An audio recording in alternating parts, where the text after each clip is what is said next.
that an employee at Hard Rock Excavating would be illegally discharging wastewater from their facility. Prosecutors say 20,000 gallons of fracking waste was illegally dumped. Tonight, they have filed federal charges. Good evening, I'm Lee Jordan. And I'm Chris Flanagan. This is the latest issue with drilling waste disposal in Northeast Ohio.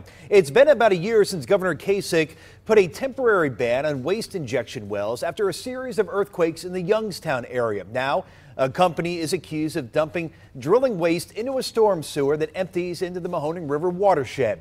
The U.S. Attorney's Office was in Youngstown today, and so is News Channel 5's Paul Kiska. He is live tonight in Brecksville, one of the many local communities seeing a boom in drilling. And Paul, do investigators think what happened in Youngstown is an isolated incident? Well, Chris, so far they do believe that this was isolated indeed, but they're always looking for tips like the one that blew this case wide open.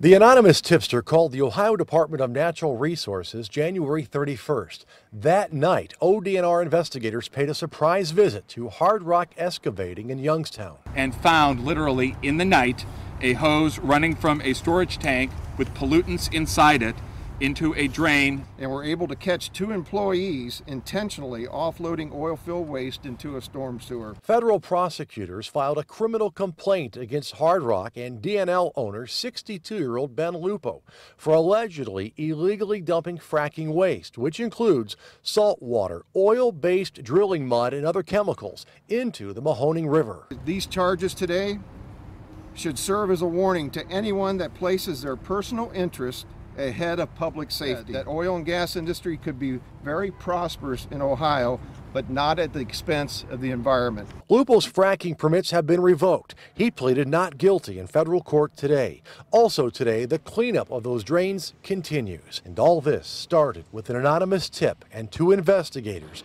who acted on that tip. We had 2 investigators who were there, very enterprising, very gutsy, and they got it, and they nailed it. So my hat goes off to them as someone who deals with prosecutions all the time.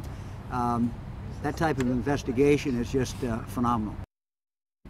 And if convicted, the maximum penalty for a crime like this, illegal dumping into a watershed, up to 3 years in prison and a $250,000 fine. Live in Cuyahoga County tonight, Paul Kiska, News Channel 5.